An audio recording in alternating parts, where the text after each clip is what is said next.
আসসালামু আলাইকুম এভরিওয়ান।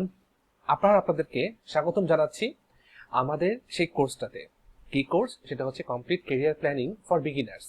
যে ক্যারিয়ার প্ল্যানিং কিভাবে করবেন না করবেন, তার জন্য কি কি প্ল্যান করবেন, কি স্টেপ নেবেন। তো এই ধারাবাহিকতায় এখন হচ্ছে আমরা চলে আসছি লেসন 11 এর। নাম হচ্ছে how to make a resume বা রেজিউম। সাধারণত এটা যে ব্রিটিশ আমেরিকান দুই ধরনের উচ্চারণই আছে, কেউ রেজিউম বলে, কেউ রেজুমে বলে। সাধারণত এটা রেজুমে নামেই প্রচলিত। সিভি, রেজুমে, এই নামগুলো কিন্তু বা এই কথাগুলো কিন্তু খুবই ইন্টারচেঞ্জেবল ওয়েতে ইউজ করা হয়। এমন ভাবে ইউজ করা হয় যে মনে হচ্ছে দুটো হয়তো বা সিনোনিমাস, বা দুটো হয়তো বা একই জিনিসের প্রতিশব্দ, বা একই জিনিসের দুটো নাম। কিন্তু আসলে কিন্তু তা না। সিভি এক জিনিস, রেজুমে এক জিনিস। আবার যে খুব পার্থক্য তাও না, কারণ আপনারা দেখতে পাচ্ছেন যে রেজুমে লেখা, এখন রেজুমের মধ্যেও কিন্তু মানে সিভির মধ্যে আপনাদেরকে যেটা দেখালাম সেটাও কিন্তু এই সেম ফরম্যাটেই ছিল। শুধু এখানে রেজুমের জায়গায় সিভি লেখা ছিল, আদারওয়াইজ এই জিনিসগুলো সব একই ছিল। তো দেখুন, তখন আমার যেটা 5 পেজ ছিল, এখন সেটা আমার হয়ে গেছে মাত্র 4 পেজের বা 3 পেজের মধ্যে। তো কেন এই চেঞ্জটা কেন? এটাই হচ্ছে রেজুমে। রেজুমেতে যে জিনিসটা করা হয় সেটা হচ্ছে যে সিভিতে আপনি দেখে থাকবেন যে আমরা অনেক কিছু অ্যাড করি, আমরা কি কি করেছি না করেছি ছাত্র জীবনে সবকিছু, মেম্বারশিপ কোথায় ছিল আমার সব দেখিয়েছিলাম। বাট এখানে মনে করেন আমি আমার যে প্রফেশনে আছি, টিচিং এ আছি, আমি যদি একটা অন্য জায়গায় অ্যাপ্লাই করতে চাই টিচিং পজিশনে, তো দেখা যাচ্ছে কি তারা রেজুমে চেয়ে বসলো। কারণ 10 বছর পর 12 বছর পর কেউ যখন তার সিমিলার ইন্ডাস্ট্রিতে সিমিলার প্রফেশনে একটু অন্য র্যাঙ্কে বা হায়ার র্যাঙ্কে কোথাও অ্যাপ্লাই করতে যাবে, অবশ্যই সেখানে কিন্তু চাওয়া হবে যে তার রেজুমে জমা দিতে চাইবে, বা তারা রেজুমে দেখতে চাইবে, কারণ সিভি চাইবে না। কারণ সিভিতে আপনার এডুকেশন কোয়ালিফিকেশন, আপনার স্কিল, আপনার কোথায় কোথায় আপনি কি পার্টিসিপেট করেছেন, আপনি কোথায় মেম্বারশিপ আছে আপনার, ওগুলো ইম্পর্টেন্ট না। ওগুলোর উপর ভিত্তি করে, সিভির উপর ভিত্তি করে আপনি জব করেছেন। তারপরে জব করার পরে আপনার যত অভিজ্ঞতা হয়েছে, প্রত্যেকটা অভিজ্ঞতা অ্যাড হয়েছে আপনার রেজুমেতে। মানে হচ্ছে রেজুমে জিনিসটা হচ্ছে তাহলে আপনার শুধুমাত্র অভিজ্ঞতা, কাজ এবং কাজের অভিজ্ঞতা রিলেটেড এবং টু দা পয়েন্টে। মনে করেন আপনি টিচিং পজিশনে অ্যাপ্লাই করছেন, তো আপনি টিচিং পজিশনে অ্যাপ্লাই করার জন্য টিচিং রিলেটেড আপনার কি কি যোগ্যতা বা দক্ষতা আছে সেই জিনিসটা দেখানোই হচ্ছে রেজুমে।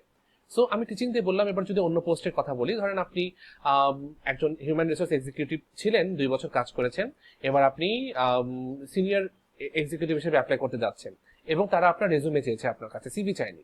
রেজুমে যখন দেবেন তখন আপনি ওই 2 বছরে আপনি কেন নিজেকে জুনিয়র থেকে সিনিয়রের জন্য অ্যাপ্লাই করছেন, কি কি কারণে নিজেকে আপনি মনে করছেন যে আপনি সিনিয়র ওই পোস্টটাতে কাজ করার জন্য আপনি যোগ্য, আপনি এই 2 বছরে নিজেকে এইচআর এর কত কত কাজ করেছেন, কি কি ওয়ার্কশপ ট্রেনিং করেছেন, অ্যাক্টিভিটি কি কি ছিল আপনার, সেই জিনিসগুলো আপনি দেখাবেন। তো তখন কিন্তু আপনি যে স্টুডেন্ট লাইফে কি করেছেন, আপনি কি কি ক্লাবের সাথে দায়িত্বে ছিলেন, ওগুলো কিন্তু আর ইম্পর্টেন্ট না। আপনি নিউজ লিখেছেন কিনা, আপনি ভালো খেলতে পারতেন, সেটার জন্য আপনি প্রাইজ পেয়েছেন, এটা তখন আর ইম্পর্টেন্ট না। এটা আপনি এক্সট্রা কারিকুলার অ্যাক্টিভিটিসে দিতে পারেন সিভিতে। বাট রেজুমে মানে হচ্ছে যে পোস্টে আপনি অ্যাপ্লাই করবেন, সেই পোস্টের জন্য নিজেকে জাস্টিফাই করা যে I am fit for this post. আর মনে রাখবেন, এটা হয় সাধারণত মিড লেভেলে। এন্ট্রি লেভেলে বিগিনারদের জন্য প্রয়োজন হচ্ছে সিভি তৈরি করা। আর ওই পোস্টে কাজ করার পরে যখন আপনার সময় চলে যাবে কিছু, আপনি অভিজ্ঞ হবেন, আপনার অভিজ্ঞতা বাড়বে এবং আপনার রেপুটেশন বাড়বে, আপনার জবের পরিধি বাড়বে, আপনি বিভিন্ন ধরনের কাজ এক্সপেরিমেন্ট করা হয়ে যাবে, তখন যদি আপনি কোথাও অ্যাপ্লাই করতে চান, তখন আপনি যে জিনিসটা দিবেন সেটা হচ্ছে রেজুমে। তাহলে দেখুন, আমি রেজুমেতে আবারও সেই একইভাবে শুরু করেছি, কেরিয়ার অবজেক্টিভ একই রেখেছি।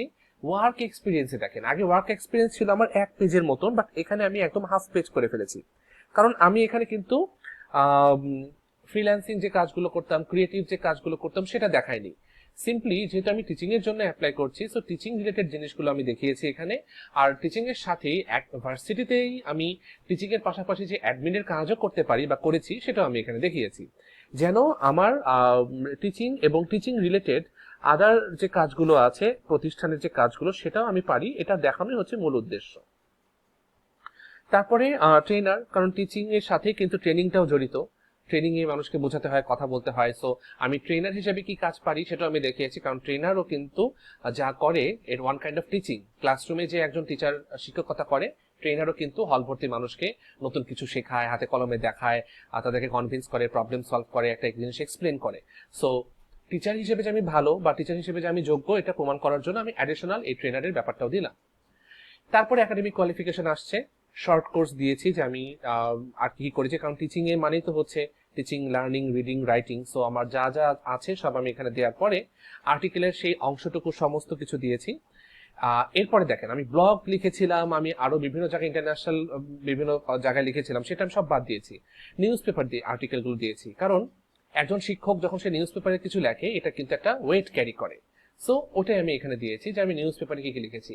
আমি কিন্তু আমার অপিনিয়ন নিয়ে বিভিন্ন ব্লগে লেখালেখি করেছি, প্রচুর 50-60টার মতন আছে, কিন্তু সেই লিঙ্কগুলো আমি একটাও দেইনি, কারণ সেটা ইম্পর্টেন্ট না। টিচিং মানে হচ্ছে একাডেমিকের জন্য আমি অ্যাপ্লাই করছি, সো আমি নন একাডেমিকে পরিবেশ নিয়ে কি ভাবি, মোটিভেশন নিয়ে কি ভাবি, সেটা এখানে ইম্পর্টেন্ট না, ডিরেক্টলি রিলেটেড না। আরেকটা জিনিস খেয়াল রাখার মতো সেটা হচ্ছে যে টট কোর্সেস, এটা খুবই জরুরি, কারণ যেহেতু আমি টিচিং এ যাচ্ছি, সো আমি টিচিং এ কি কি পড়িয়েছি এটাও আমি দেখালাম যে আমি এই কোর্সগুলো পড়িয়েছি। তারপরে হচ্ছে অ্যাজ ইউজুয়াল সেই আমার পার্সোনাল ইনফরমেশন কিছু থাকবে, সোশ্যাল মিডিয়া লিংক থাকবে, আর রেফারেন্স থাকবে। So this is how you need to make your resume. আবারও বলতে চাই, রেজুমে হচ্ছে আপনাকে তৈরি করতে হবে মিড লেভেলে জবের অভিজ্ঞতা দিয়ে, আর সিভি তৈরি করতে হয় এন্ট্রি লেভেলে। জবের অভিজ্ঞতা যদি থাকে তাহলে সেটা এর সাথে পাশাপাশি স্কিল এবং যত ওয়ার্কশপ এবং আপনার যত যোগ্যতা দক্ষতা আছে, এক্সট্রা কারিকুলার অ্যাক্টিভিটিস আছে সবকিছু।